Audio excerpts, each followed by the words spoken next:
Привет, дорогие друзья.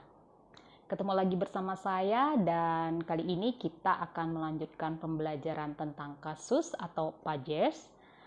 Dan di pembelajaran kali ini kita akan membahas tentang kasus genetif.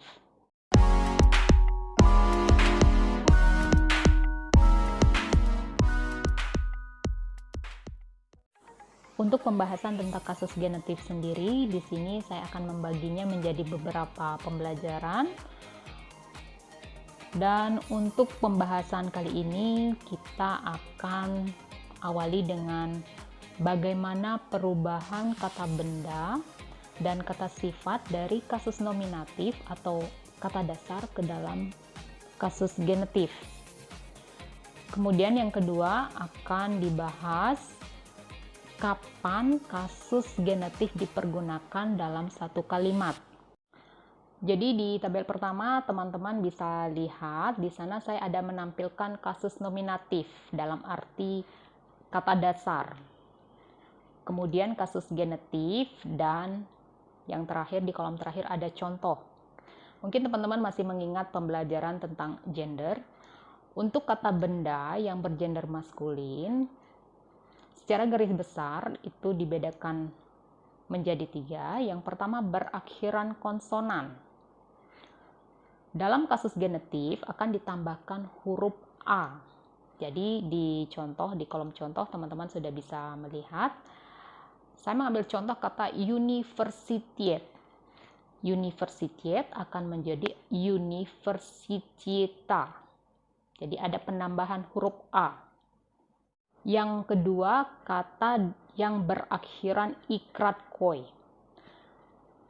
Dalam kasus genetif, ikratkoi akan digantikan dengan huruf iya. Di sini saya akan mengambil contoh kata geroi. Geroi akan menjadi geroia. Jadi bisa dilihat ya perubahannya, ikratkoi akan digantikan dengan huruf iya dalam kasus genetif.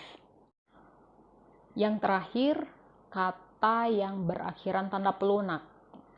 Di sini dalam kasus genetif akan diakhiri atau digantikan dengan huruf ya. Jadi teman-teman bisa lihat di contoh.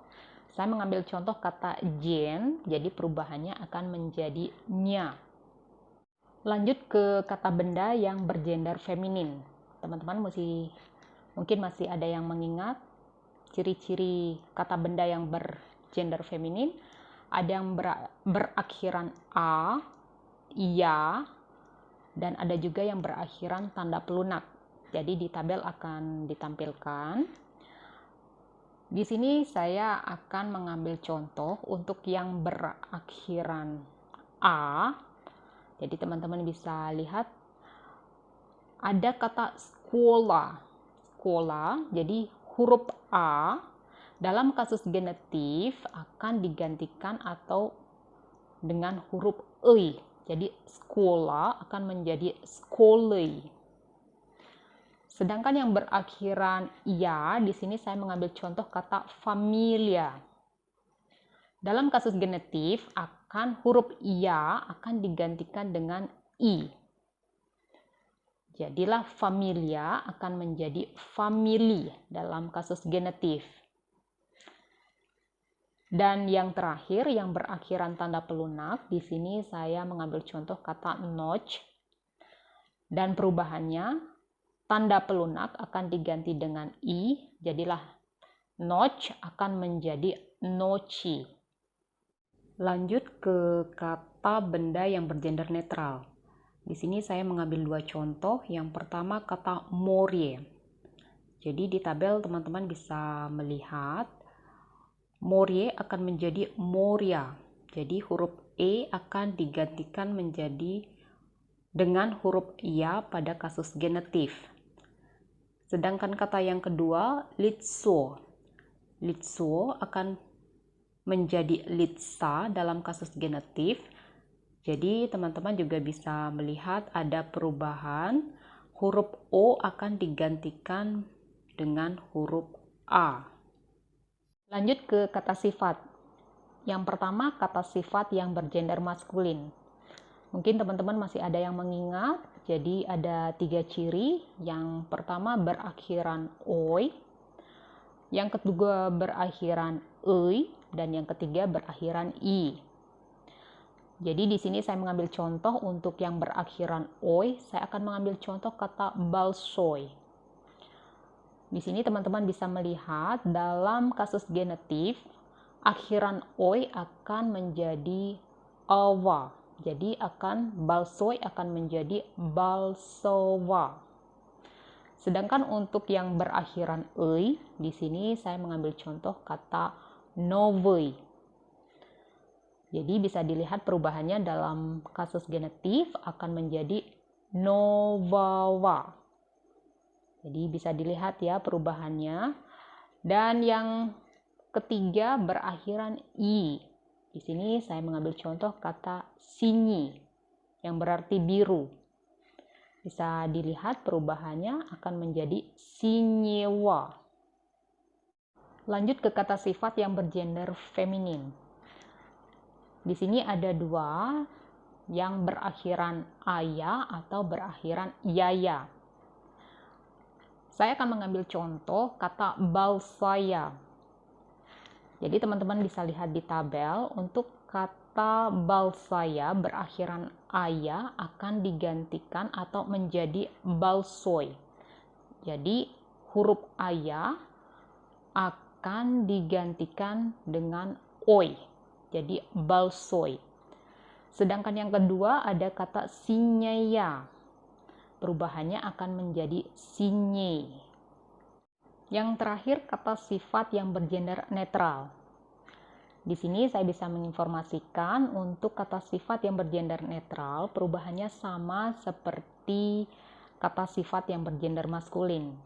Jadi teman-teman bisa lihat di tabel. Di sini saya mengambil 2 contoh. Yang bergender netral, balsoye, perubahannya akan menjadi balsowa.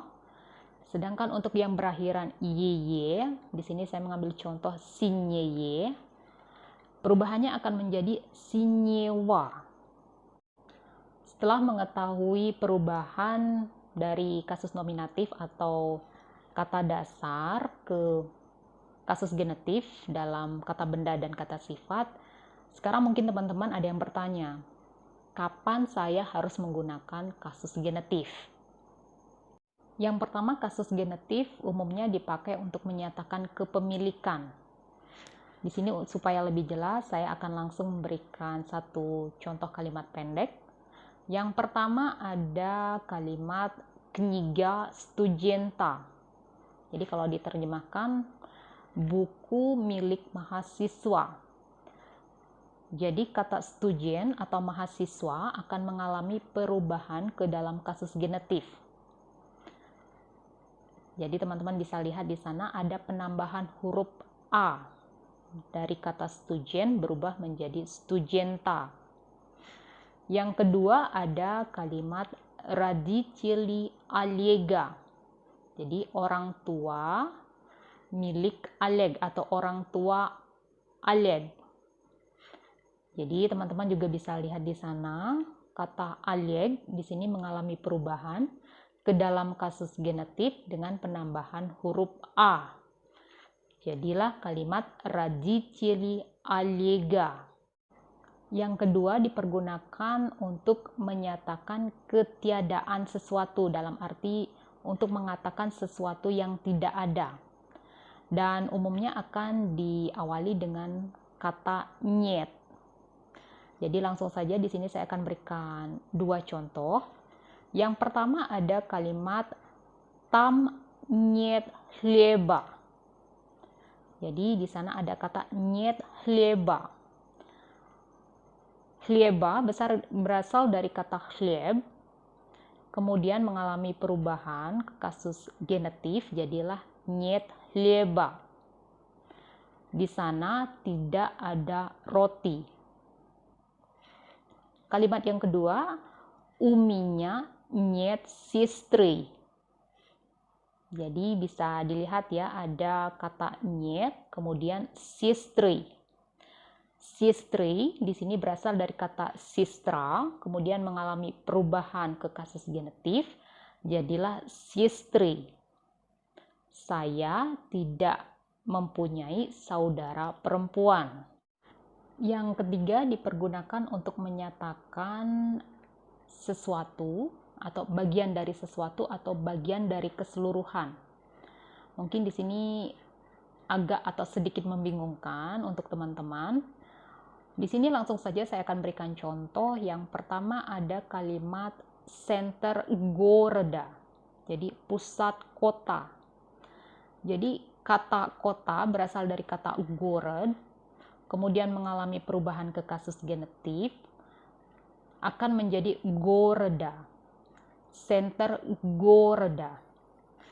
Sedangkan untuk contoh yang kedua ada kalimat stakan caya.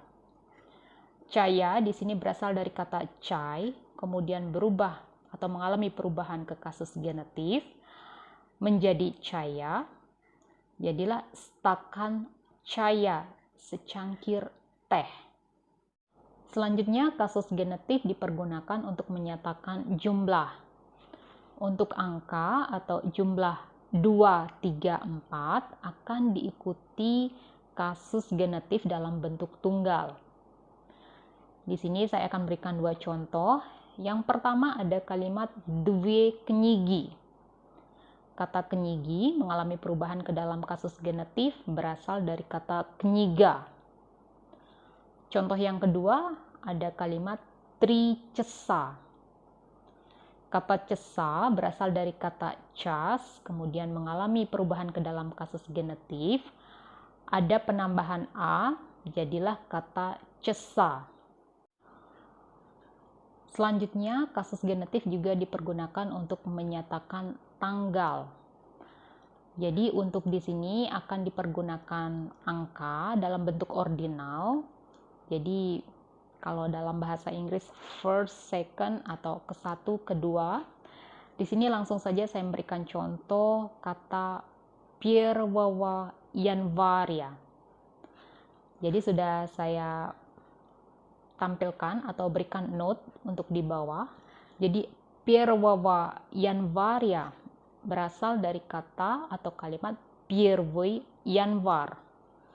Jadi di sana Piervoi akan menjadi Pierwawa, Yanvar akan menjadi Yanvaria dalam kasus genetif. Cukup sekian untuk pembelajaran kali ini. Terima kasih teman-teman sudah mengikuti pembelajaran sampai di akhir. Dan jika teman-teman memiliki pertanyaan atau request, silakan tulis di kolom komen. Sekali lagi terima kasih. Da Strici.